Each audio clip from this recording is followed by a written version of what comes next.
Hello and welcome to another episode of Relationship Alive. This is your host, Neil Sattin. I hope you enjoyed last week's show, talking about how to know whether or not the work of relationship is worth it in your relationship. Today, we're going to tackle a topic that's a bit different. These days, I don't think that you can have a conversation about conscious relationship without, at least in some respect, talking about polyamory. For me, it usually comes up in a couple different contexts. First, it can simply be when I'm talking with someone who is already actively exploring polyamory and wondering how to do it better, or is single and pondering whether polyamory might be right for them.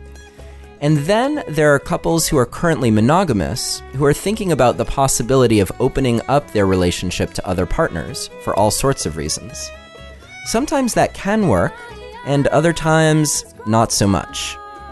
There's also the experience of jealousy that almost always comes up in conversations about polyamory, although it's relevant for everyone, no matter what your relationship status. So, how do you know if polyamory is right for you? How do you know if your currently monogamous relationship could benefit from opening things up, or if it's a bad idea? And how do you handle jealousy in your life, no matter what your circumstances? On today's episode, we're talking with Janet W. Hardy, co-author with Dossie Easton of the book The Ethical Slut, a practical guide to polyamory, open relationships, and other adventures. Janet is one of the world's leading experts on the topic of how to have a healthy experience with polyamory, and she's on the show to tackle the questions we just raised and more. Janet has also generously offered to send a signed copy of her book, The Ethical Slut, to a lucky listener. To qualify, all you have to do is download the show guide at neilsattin.com/poly, that's P-O-L-Y, or simply text the word PASSION to the number 33444 and follow the instructions to qualify. It's going to be quite a wide-ranging conversation that I hope will offer something useful for you, no matter how you're thinking about polyamory or the effects of jealousy in your own life. Janet W. Hardy, thank you so much for joining us today on Relationship Alive. Sure, I'm delighted to be here. Janet also travels the world as a speaker and a teacher on topics ranging from ethical non-monogamy or multi-partner relationships to kink to beyond. So, Janet, you are definitely one of the world's leading experts on this topic, and I'm excited to have you here and to explore a little bit more thoroughly than we've been able to what else is possible. Absolutely. Great. So perhaps we could just start by talking about what is polyamory and what isn't it, and in terms of how people practice it successfully. There's a lot of debate about that even within the polyamory communities, Neil. There are people who want to restrict the word polyamory only to long-term multi-partner relationships. In terms of what Dossie and I wrote about in The Ethical Slut, we want to take a more broad view of the possibilities, which can be anything from a circle of sexual friends to a committed couple that takes third parties into their bed from time to time. All of these things can work and have worked for any number of people. And so we don't think the terminology is as important as whether the thing is working or not. Got it. Yeah, and it's interesting because actually our last episode with a guest was with Terry Real talking about infidelity, and we've had another show about infidelity. And one thing that's been really clear in both of those shows is that what makes something cheating or infidelity is that there's this lack of agreement about what's actually happening in the relationship.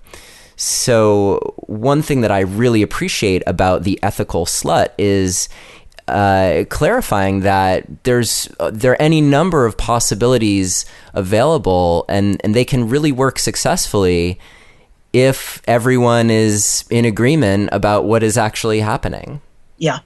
I did a radio show years ago. They had put me on to debate an anthropologist who was talking about jealousy as inevitable for human beings. And, I think there's a case to be made for jealousy as inevitable, but he was not the man making it. The only people he had interviewed for his book were people who had been cheated on. It never occurred to him to go talk to people in consensual poly arrangements or even Mormon polygamists or any of the people he could have talked to who were in some kind of a multi-partner relationship and liking it. So, of course, he came to the conclusion that jealousy was inevitable because he was only talking to people who had been betrayed. Well, I hope you won that debate. Well, I kind of think I did, but he probably thinks he did too, because that's the way his debates work. Totally true. And I want to be clear too, and we spoke about this a little bit before we got started, but especially for you listening, for the most part, this podcast has been focused on monogamous relationships. And so while I wouldn't say that the purpose of our chatting is that I'm necessarily advocating for anything, whether it's monogamy or polyamory. I think that for me personally, the question of whether or not people try to be poly or open their relationship or bring a third partner in or whatever configuration they want to try is whether it's working or not.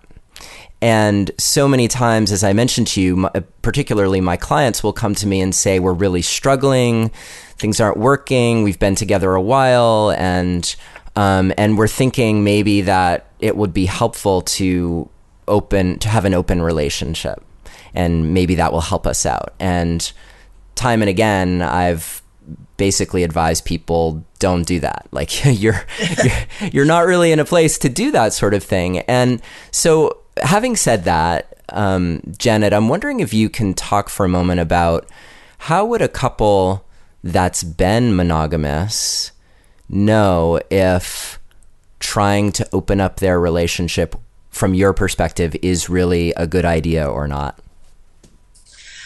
I think that what I would advise is that whether or not you consider yourself monogamous, you have to have some of the same discussions, many of the same discussions that poly people do. I mean, how many of the issues that you see coming up between monogamous people have to do with one person thinking that X, for whatever value of X, is within the agreement, and the other person thinking that X is outside the agreement? For example, looking at porn is a place where that sometimes goes on the rocks, or masturbation, or flirting with someone outside the relationship. All of these things, you can't just say we're monogamous as though that's the end of the discussion, because it isn't. It never is. There has to be clear agreement about what that means to you as a couple, which may be entirely different from what it means to the next couple, or to your best friend, or to your mom. And it all has to be talked about. So I think that discussion is worthwhile for anybody to have. And once you've had it, then you might have a clearer picture of where the issues are and whether opening up the relationship might be a good solution. Yeah, are there ever situations where you think it is the answer to problems that people are having? Depends on the problems. I mean, if it's otherwise a satisfactory and happy marriage, and you have one person who wants a kind of sex that the other person is not willing to provide, then sure, that it's an easy solution. But it has to be standing on a firm foundation. Unless a couple has very strong communication skills and the willingness to try some things that may feel challenging, it's not the time. Yeah, one thing that seems consistent both among people I know who are doing monogamy well and people I know who are doing polyamory well is that level of communication and integrity and honesty. Self-awareness. Yeah, self-awareness is huge. Yeah. You can't negotiate agreements to get your needs met if you don't know what your needs are. Right, exactly. So is there a good place where you suggest people to start in terms of developing that self-awareness? And And how would they distinguish between their needs and their wants? And does that even matter? I'm not sure it matters. I mean, if their wants are, right now I'm sitting here talking to you and I happen to know that there are some oatmeal chocolate chip cookies downstairs because I baked them. I would kind of like to have an oatmeal chocolate chip cookie, but I'm talking to you now. So that's a want, and it's not an important want, and I don't care that much, so I'm not going to take a break to go get a cookie.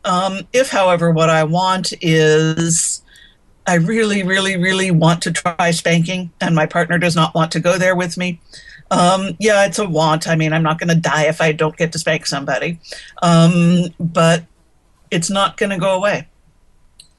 I cannot pound that one back into submission by not thinking about it. So I can either decide it's not important enough for me to give up the things I would have to give up to do it, and settle for fantasy, or if we're looking at spanking smut or whatever, or I can decide it is that important and I'm willing to do the hard work it will take to get that need met in my life without doing harm that I need not do, and move forward with it.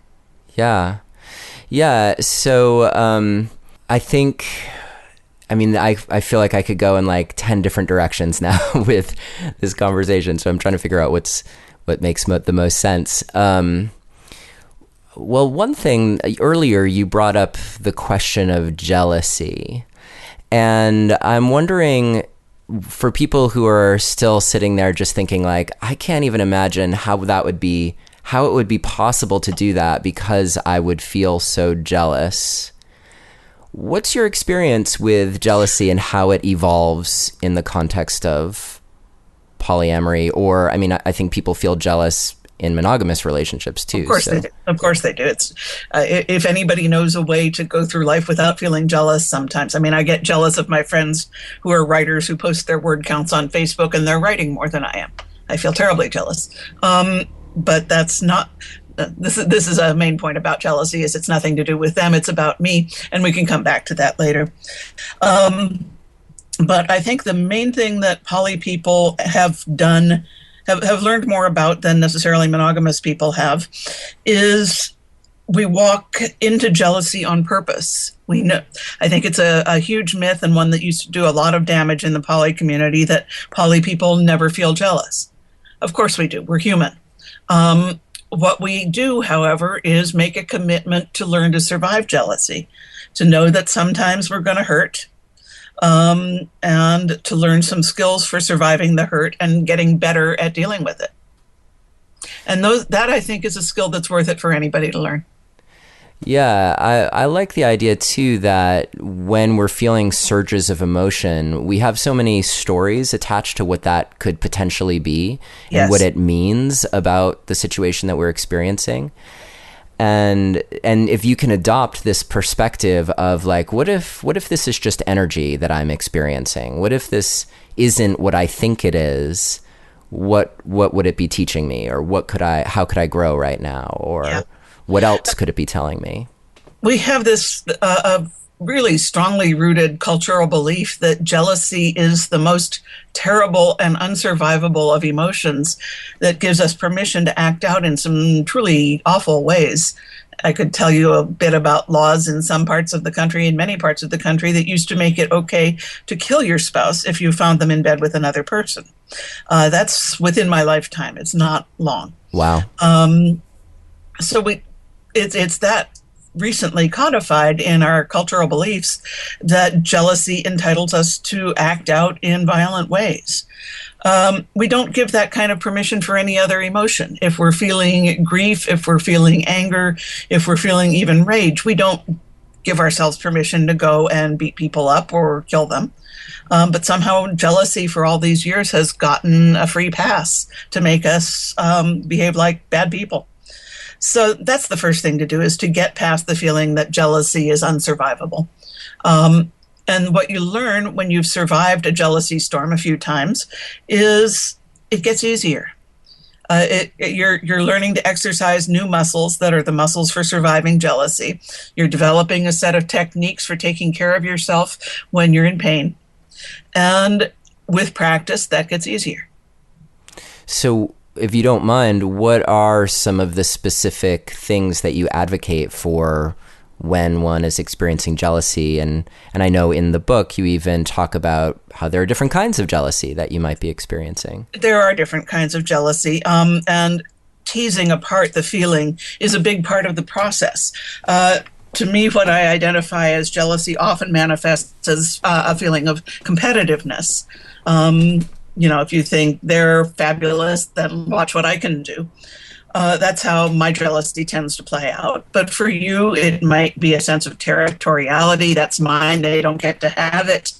Or a sense of insecurity about the future of your relationship. It's not the same emotion at all. And in fact, what we've come to decide about jealousy is that it's a whole raft of emotions that have in common feeling bad and making it someone else's fault that you feel bad. And that's really what we mean when we say jealousy, is bad feeling projected onto our partners. When we let go of the idea that it's anybody's job but our own to find a way through the jealousy, we don't get to say, I feel jealous because you spent an evening with them, so I don't want you to do that anymore. Instead, we say, I feel jealous because you spent an evening with them. Could you maybe reassure me a little bit that you're going to come back to me? Or could you maybe give me a massage because I feel physically unconnected with you?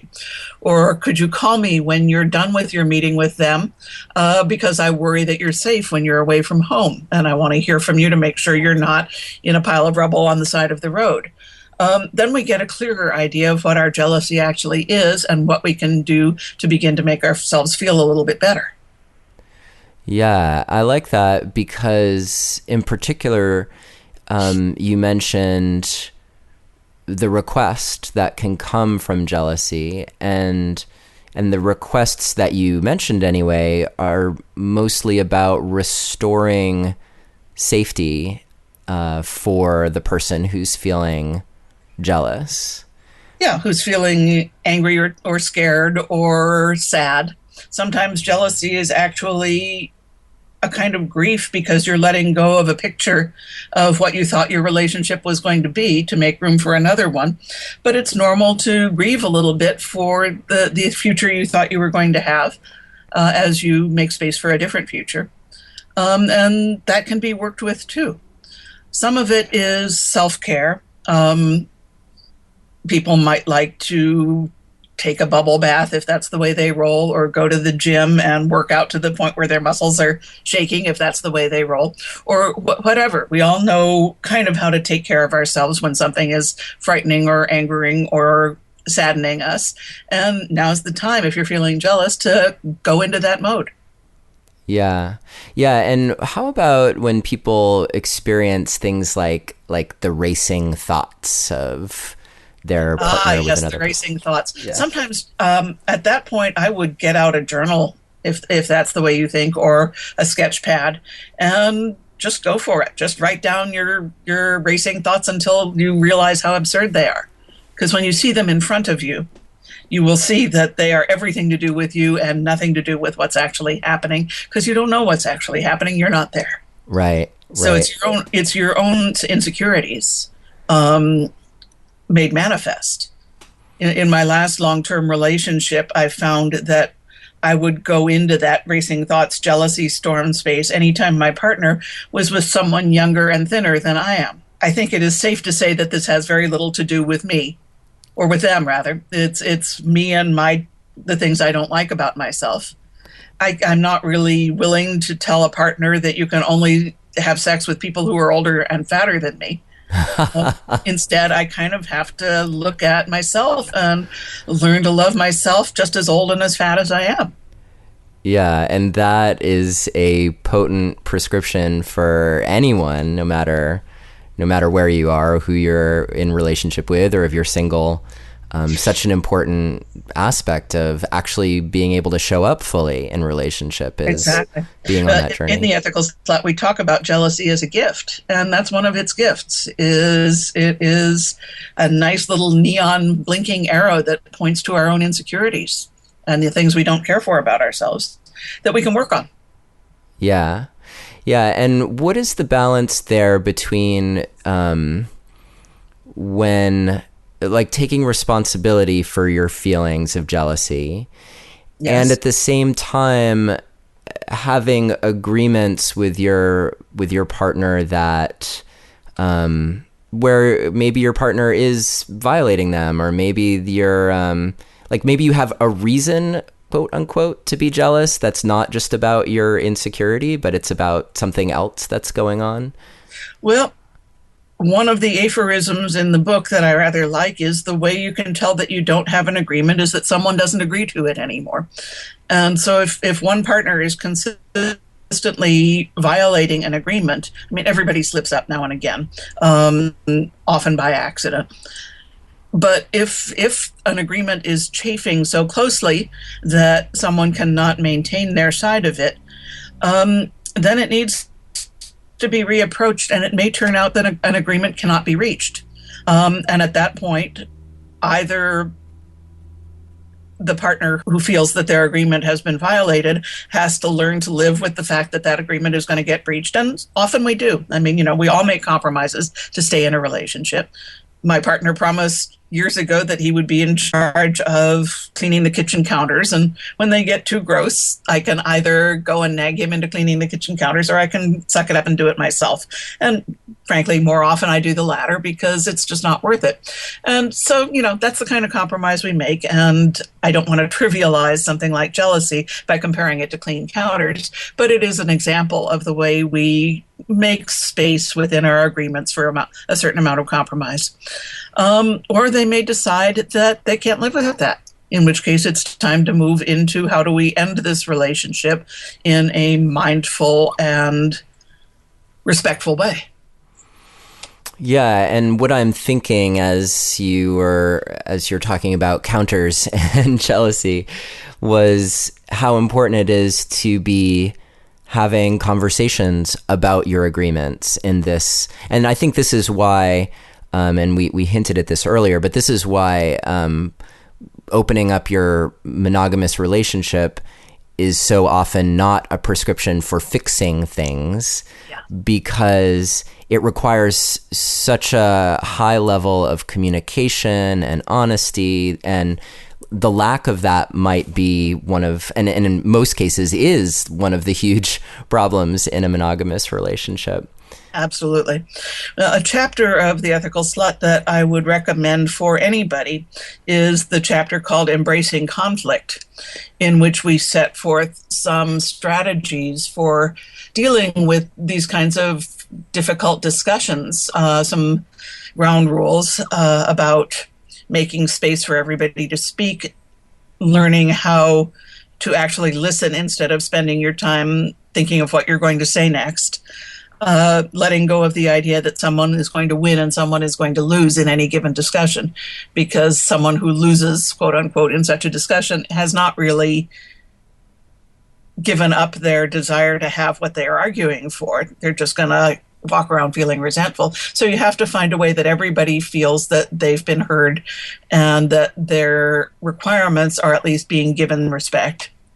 So everything from setting a schedule for a fight, because a lot of people can't approach arguing when they're highly adrenalized, and it works better to set it aside for a time when the triggering has died down.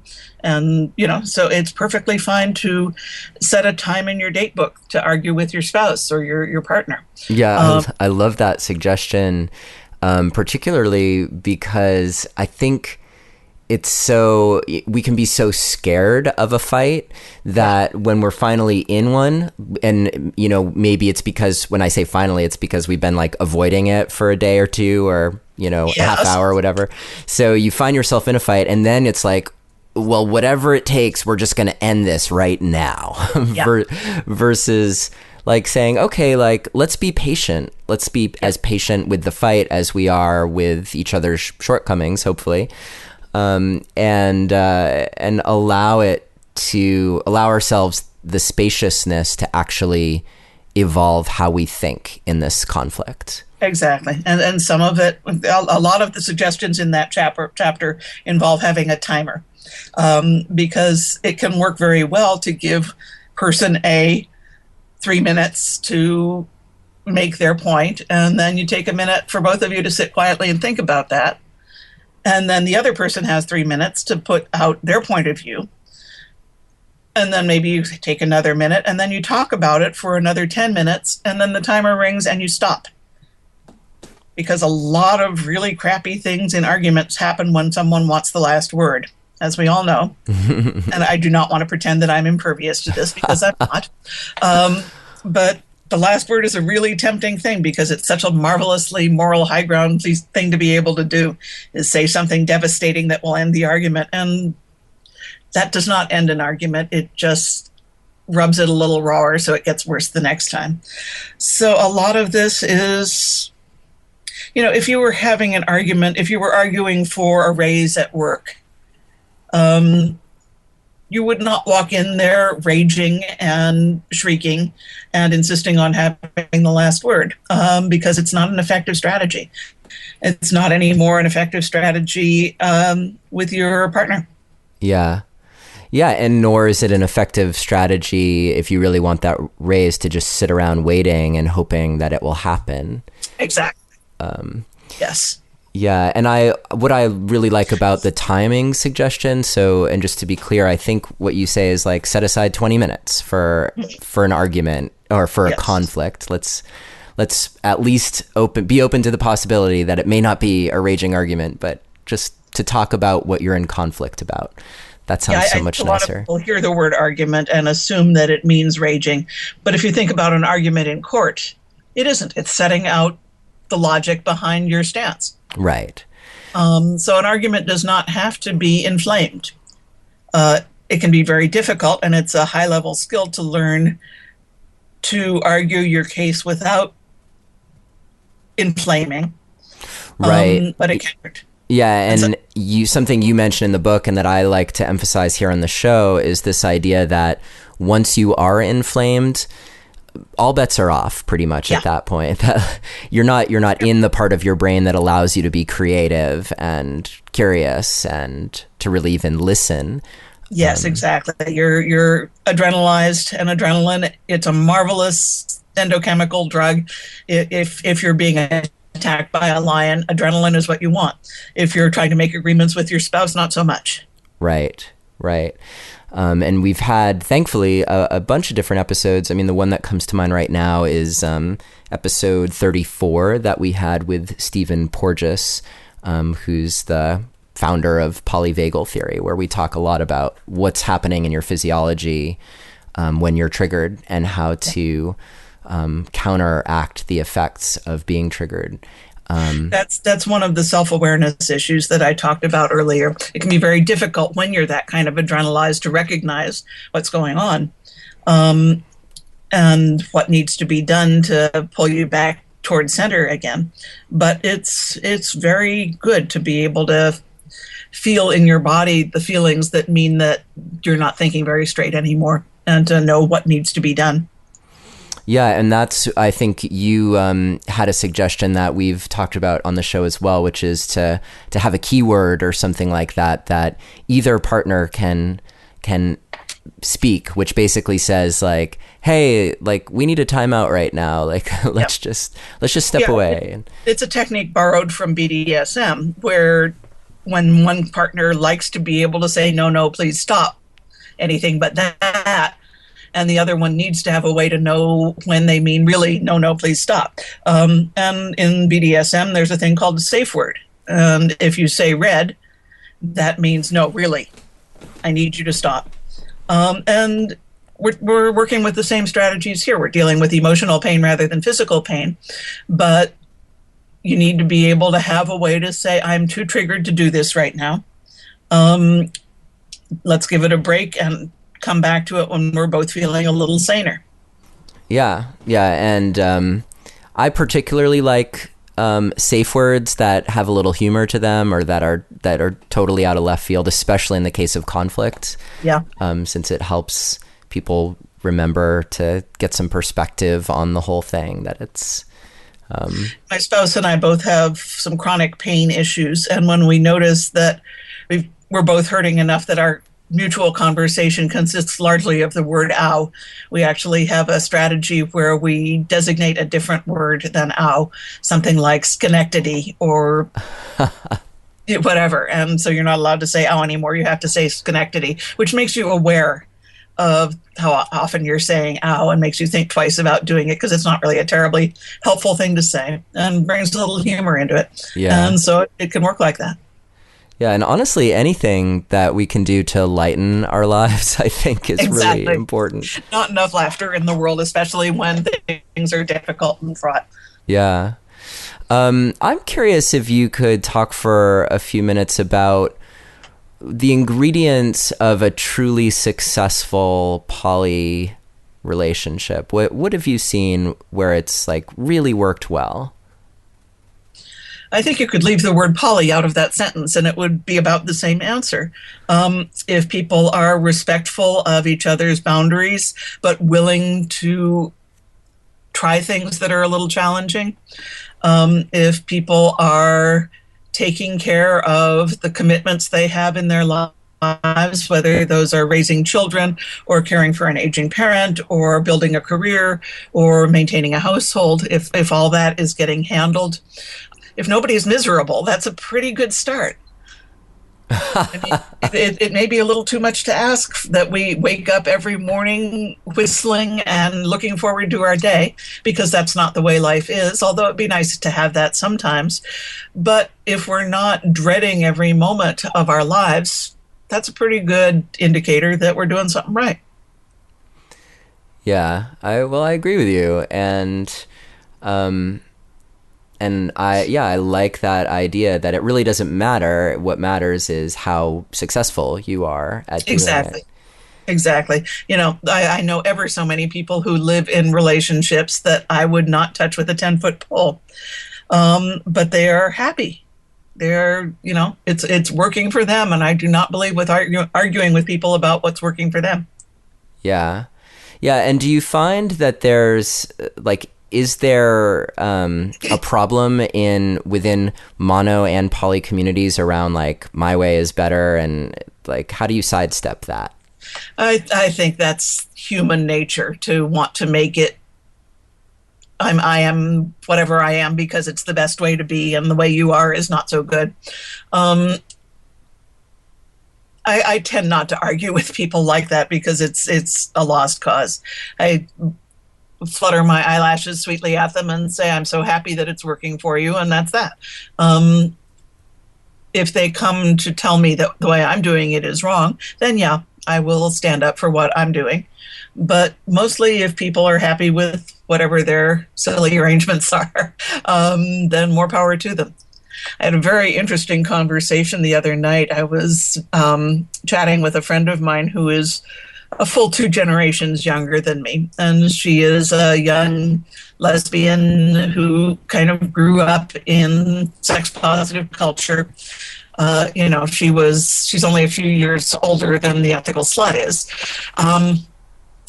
And she was telling me that she had recently met someone who was in a monogamous relationship, and the way she was processing that was it seemed like a very odd kink to her, that someone would want to commit all their sex to only one person. It seemed like some bizarre variant on BDSM, which is as good a way to frame it as any.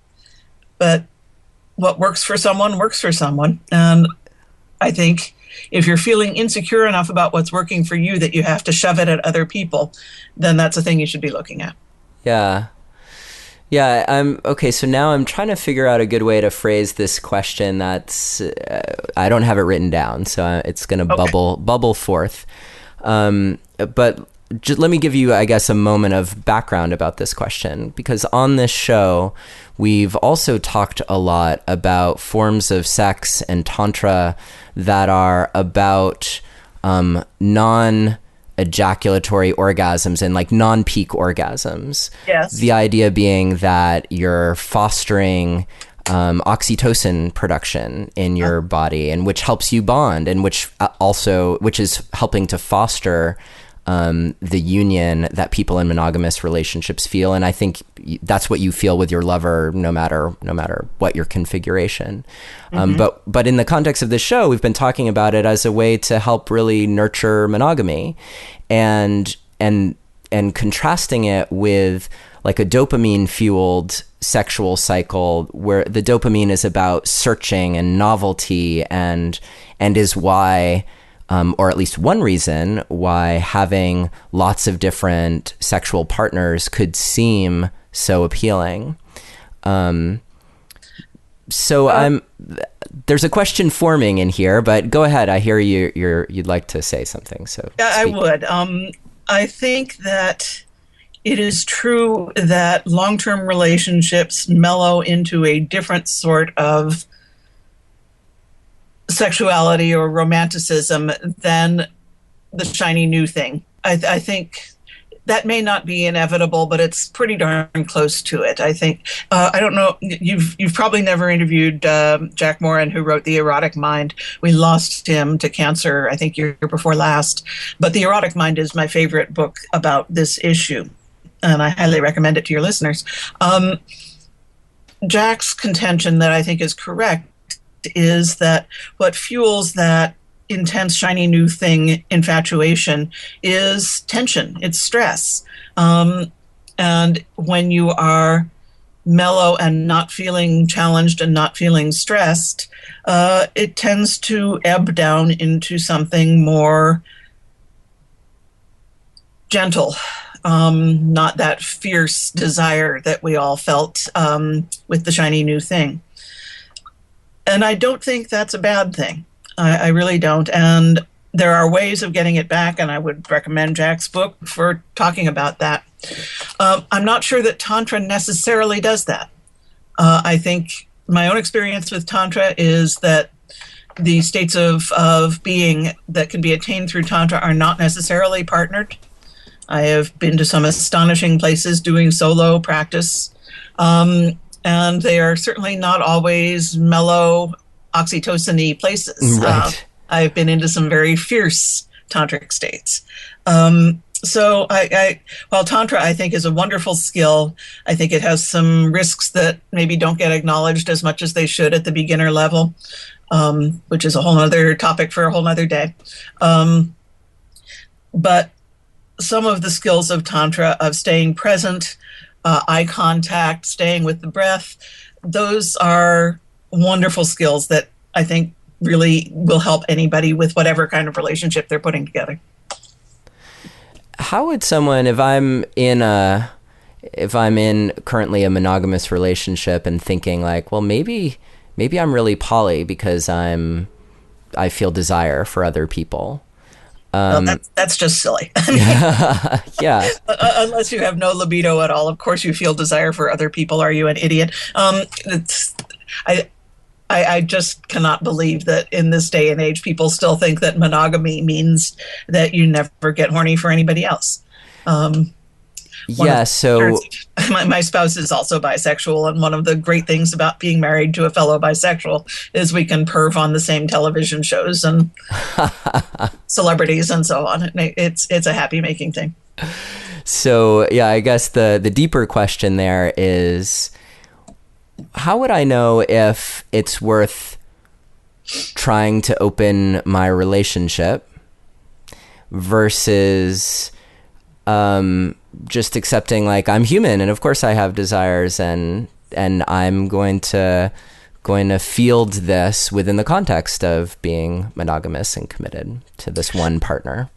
I don't think that's a decision that anybody gets to make but the two people directly involved. But I would say that if the relationship is working on all other levels, or realistically most other levels, but the hunger for sexual novelty is an issue, and or if someone finds themselves falling in love with an outside party, then it's time to look at least at what can be managed. It is realistic. In fact, one of the ways you can tell that a poly relationship is working pretty well at any given time is that almost always there's one partner who wants more poly and one who wants less. And the one who wants less poly is going to be feeling a little bit stretched, a little bit out of their comfort zone. And the one who wants more poly is going to be feeling a little bit constrained and a little bit like they'd like more. And if everybody's just tolerably uncomfortable, that's a pretty good sign that you're doing it right. That's great. And I guess as opposed to one person feeling like it's wildly successful and the other feeling like they were miserable. Feeling resentful, feeling abused. Yes, exactly. Yeah. Yeah. And as I was asking the question, I think that need to communicate, it's like, it's what it all boils down to really, is how well are you communicating about this question that you have? Yeah. And I'm wondering if you have a suggestion for how to bring the question into conversation with a partner in a way that's most likely to yield the best result, that's safe. Safe might be sharing erotica that one or the other of you finds compelling. It might be looking together at personal ads and spinning a fantasy together about how a third party might work out. It might be free associating some thoughts about what your life might look like if you took on these new agreements. It might, some couples go to the place of sharing a third party in their bed together as a nice training wheel step, and some of them stay there. That's all they want, and all they need is to occasionally bring someone home. One friend of mine calls this dessert. She says, I love being lovers with a couple because I get to be dessert. And so maybe what you want is an occasional dessert, and that's fine. And there's nothing in the world saying you have to go beyond that. On the other hand, maybe what you want is a wild Saturday night at the club every now and again. We interviewed one couple in Ethical Slut who had started out with an agreement that their monogamy agreement was in abeyance during Renaissance Fair every year. Anybody who's been behind the scenes in a Renaissance Fair knows that it's pretty much a sluts trade convention back there. And so they started there, and from there they expanded that outward to Renaissance Fair training weekends, and then they expanded it just out into life. And last we heard from them, they're still happily together. It's probably been 15, 20 years, actually getting on to 20 years since we first interviewed them. And they're still together. So it obviously worked out for them. Yeah. Yeah. And as you were discussing all these possible, it seemed like those were real good entry points for people when they're deciding to take that leap, whether it is like opening a relationship, or I suppose just opening themselves to a poly approach. Yes. So there were two things that came to me. One was like, I'm curious about the step before that for people in relationships who want to approach their partner and just say, hey, I'm thinking about this, like, and I don't want to put an answer in your mouth because I'm curious to hear what you have to say about it. So, well, you just did it pretty well. Is, hey, I'm thinking about darn. this. I want to share that with you. I interviewed one couple for an article I did years ago. They were in a complex relationship. They were a gay man and a lesbian who had come together to co-parent and had fallen in love along the way. So that some interesting issues that they were confronting together. And they had a marvelous habit that I wish everybody had. They were a Jewish couple, and so they had a Shabbat every Friday night with their family. And then after their son had gone to bed, they had what they called the News of the Week in Review. That was an hour with the two of them just sitting down together and talking over what was going on for them. It was just this kind of News of the Week in Review, a time set aside for discussing the state of the relationship, the state of the world, whatever was on their minds, without interruption.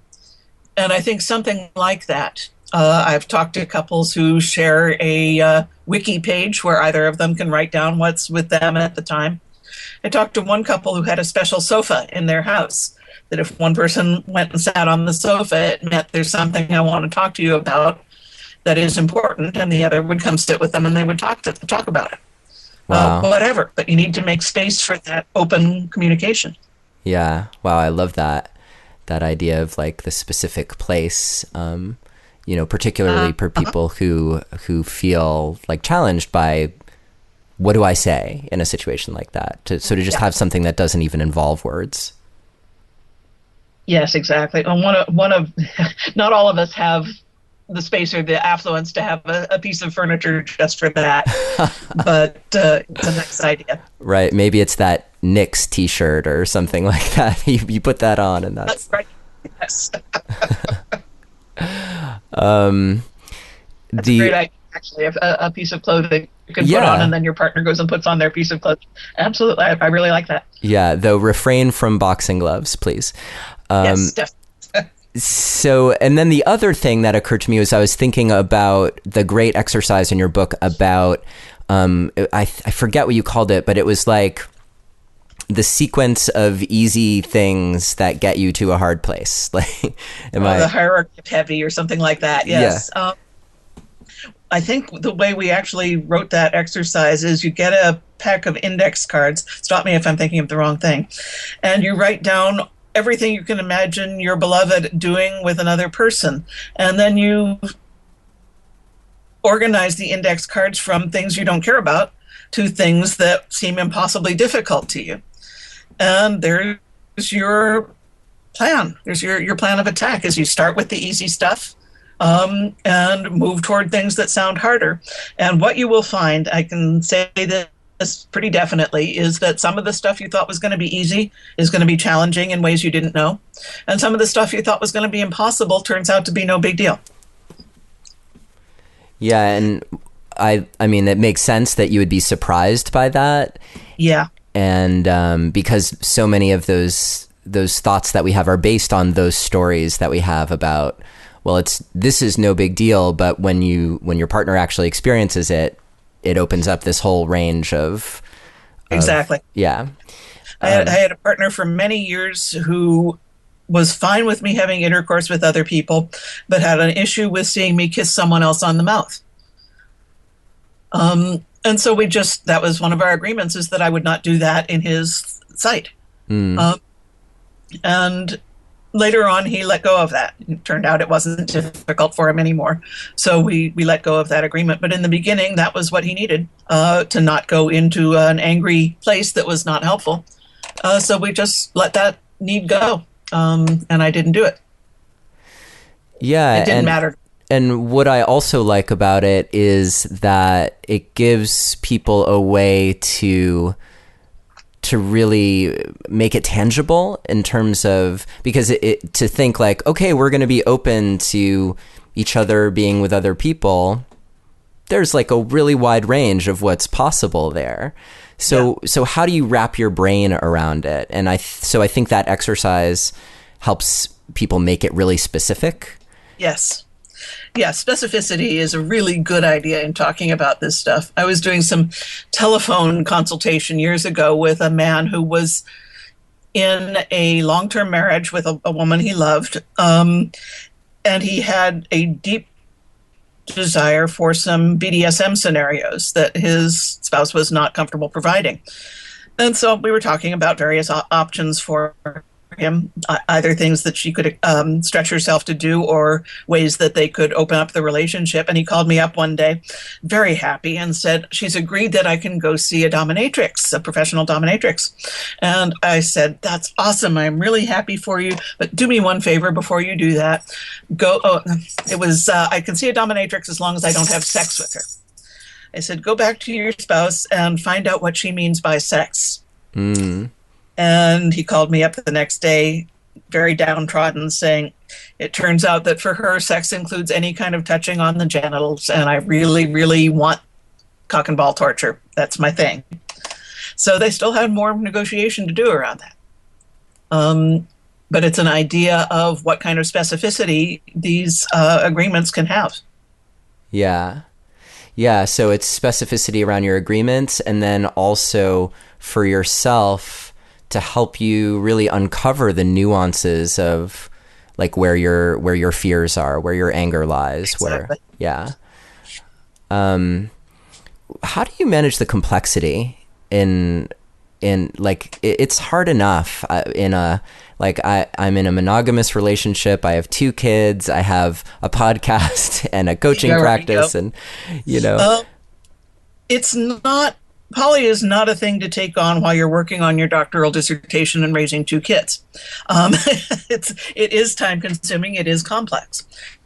I used to say a slut's best friend is her Palm Pilot. Now I say a slut's best friend is their Google Calendar. But it does require the ability to manage some complex logistics and the ability to work on the fly, because the Google Calendar is all well and good. But if the person your partner was supposed to be seeing Friday night has come down with the flu and you had a date, it may be that all hands go on deck and you're making chicken soup for your lover's lover, and your lover is over there cutting up the vegetables for you. You just have to have both the ability to manage and the ability to be flexible in your management. Sometimes someone is just feeling too sad to have their partner away from them at the time. Sometimes there's an accident on the freeway and your play date isn't going to make it to you on time. And it all has to be, you can't get too married to the logistics you've set up, because that's certain to bite you in the ass sooner or later. Yeah. Yeah. And, I can see why one would want to wait till a time in their life when they had a little bit more freedom in order to do that sort of thing. My best guess is that if you and I live to see a future where people can choose whatever relationship they want without judgment, what we will see is people moving in and out of monogamy as their life circumstances change. In your late teens and early 20s, everybody should slut around. It's when you're that young and learning how the world works. You don't want to tie yourself to just one person. You don't know what you want yet. But by the time you get to the point in your life where you're building your career, maybe having children, you're too busy for anything but monogamy. And then you get later in your life, the kids are grown enough that they don't need your attention anymore. The career's in the groove and you're starting to get a little bored. Then it might be time to look at poly again. And I think that would probably be the way many people's lives would play out if we all could choose. Yeah, and my own personal curiosity would be to see how practices for deepening intimacy, how that affects that. Yes, so, I agree. Yeah. Again, getting back to that whole dopamine thing. Like, if you're just bored, then yeah, like it's gonna be fun but is like just seeking fun necessarily what you want? Like, how do you be conscious about that choice, I guess, is really the question that comes up. What you don't want to do is anything that is going to do damage to someone you care about. Yeah. And poly does not necessarily do that. If I think what my friend the other night with her idea of monogamy as kink was getting at, really, to us in the poly community, so my partner goes and has sex with someone else, what have I lost? Really, I don't own him. I don't own his sexuality.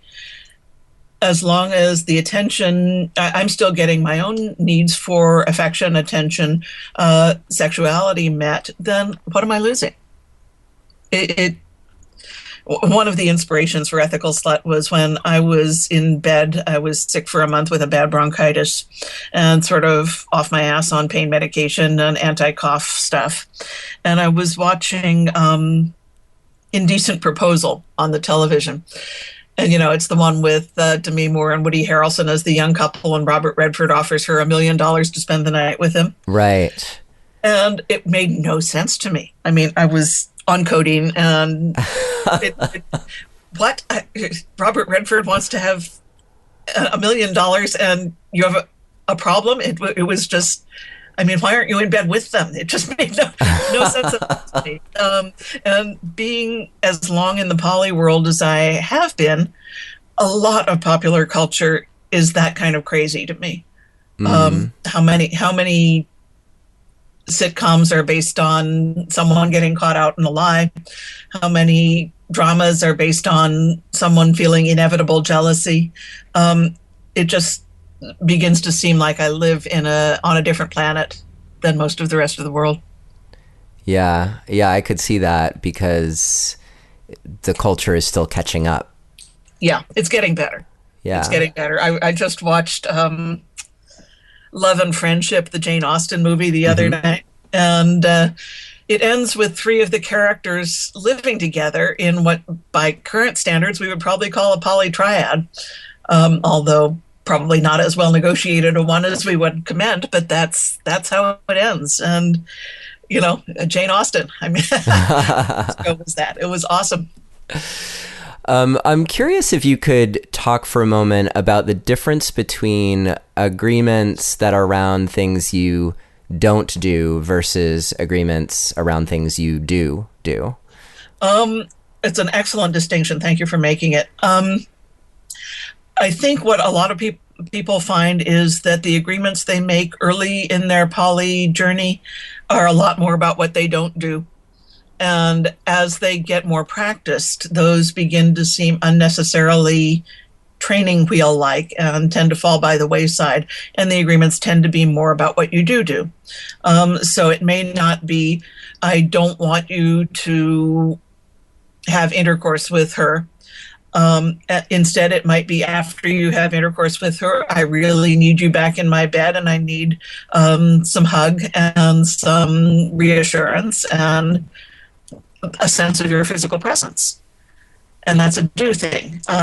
The do ones are a lot easier to administer, because if something isn't getting done, it's a lot easier to do it than it is to undo something that's been done.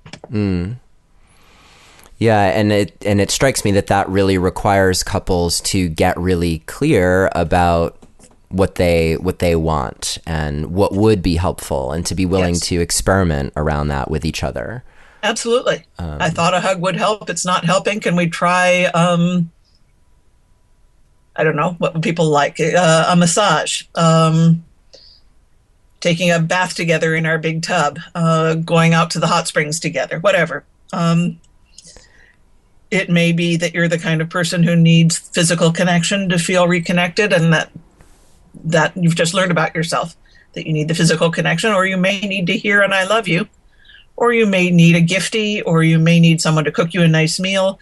These are all ways of reconnecting. And I know what would work for me, but I don't know what would work for you. Yeah. And this seems to me to weave back into the earlier threads of our conversation around jealousy and how you take care of yourself. Yes. And around also what you said earlier about, like, when you're with someone else, like, what have I lost? Yeah. So there's this way of nurturing the feeling abundant around your ability to love, to give and receive love, and in that same breath to also acknowledge, like, it's even in the most it sounds like in the most dedicated and open and long term of poly situations, feelings come up, and it's not like everyone's good just because we've decided we're poly. Like, there's this nurturance that's still really important between people in the configuration. Some of the very long-term poly groupings, the couple that started out at the beginning of the grouping, by the end of it, they're not terribly sexual with one another. They're getting on in years, and instead there are new partners, but they have a commitment to one another and a sense of fierce connection that can be tremendously important. And it's not like they're not a couple anymore. They're just a couple in a different way than they were when they were young and full of testosterone. It's lovely to see, really. Yeah, I would love that. And go ahead. Before we move on, there's a book I want to recommend to your listeners. Please. My friend Kathy Labriola, who is a poly counselor, has done a book called The Jealousy Workbook. It's written specifically for couples in open relationships, but I can't imagine an open-minded couple that would not get help with dealing with jealousy from working through the exercises in the workbook. Great. And we will have links to that book and the other book that you mentioned earlier. The Erotic Mind, yes. The Erotic Mind. in the show notes for this episode. And just so everyone knows, Janet has very generously offered to give away a signed copy of the book, The Ethical Slut, to a lucky listener. So if you want to qualify for that, all you have to do is download the show notes, which will be at neilsattin.com/poly, Poly. Or you can text the word passion to the number 33444 and just follow the instructions. And that will also allow you to download the show notes and qualify you for the giveaway. So thank you so much for that, Janet. You're very welcome. And I'll make sure that everything that we've mentioned as an additional resource, we have a link to it there in the show notes as well. Go ahead. As we're talking about resources, one other point that we haven't gotten to yet is the huge importance of finding poly community if you're trying to do this. One of the real problems that poly people can encounter, or wannabe poly people can encounter, is the lack of role models. It's easier now than it was 20 years ago when we wrote the book the first time around. But many therapists, if you go to them with poly issues, will still tell you, well, of course you're running across problems. You're trying to do this impossible thing. Many books will tell you that it's impossible to be respectfully poly, that your marriage is broken if you want that.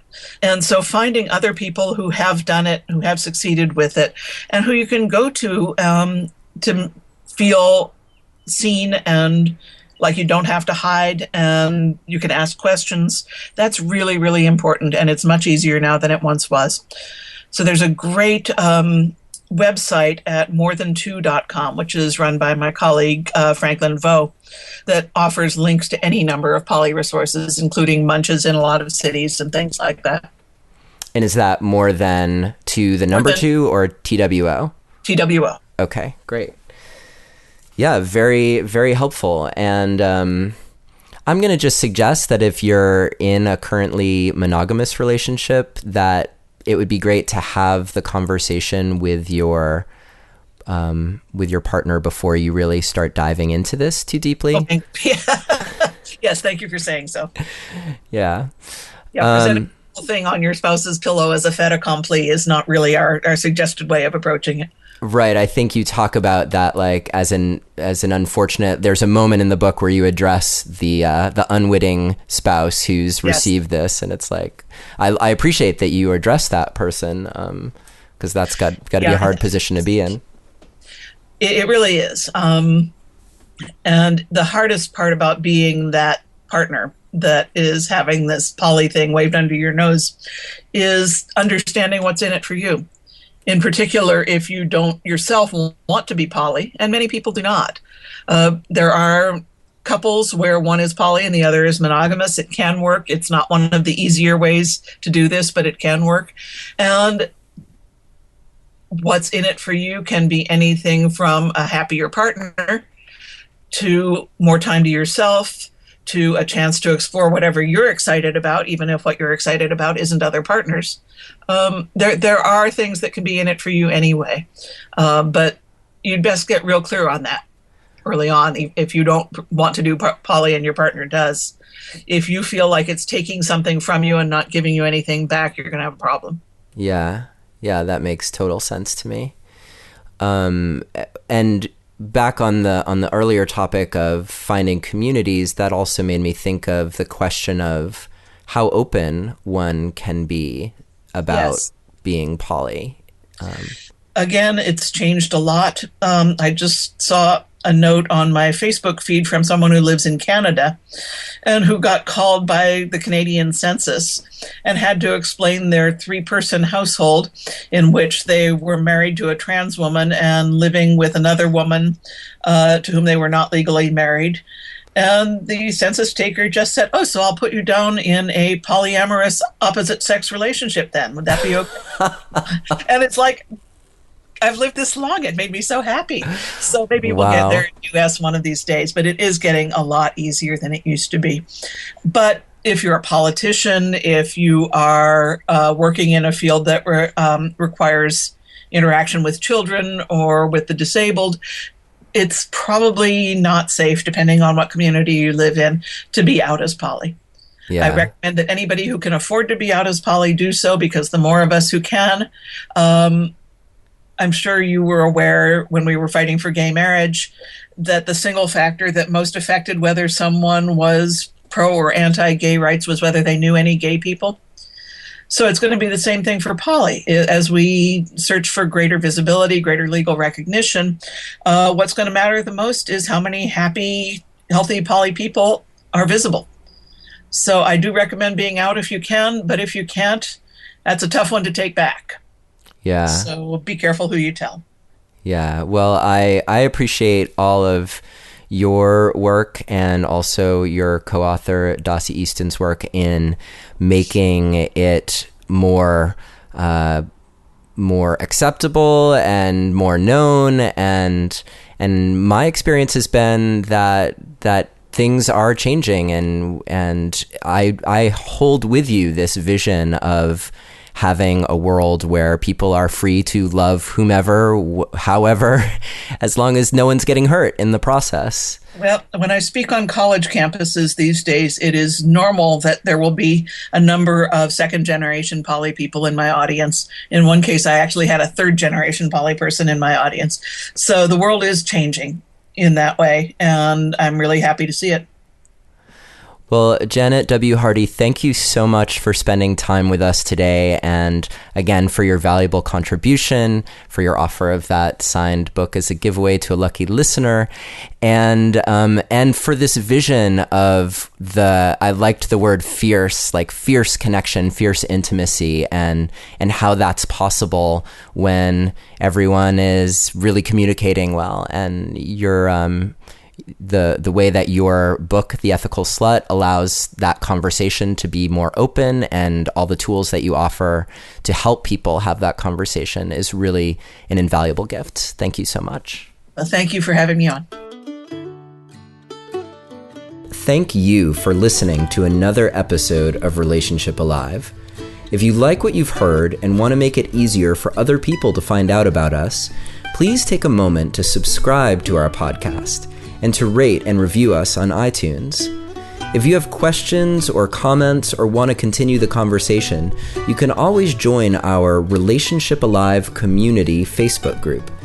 And for more information about today's episode, visit us online at neilsattin.com/podcast, or you can always text the word passion, PASSION, to the number 33444 for more information. Finally, do you have a burning question that you're hoping we can have answered here on Relationship Alive, either for a future or past guest? Let me know and I'll see what I can do. Take care and see you next time.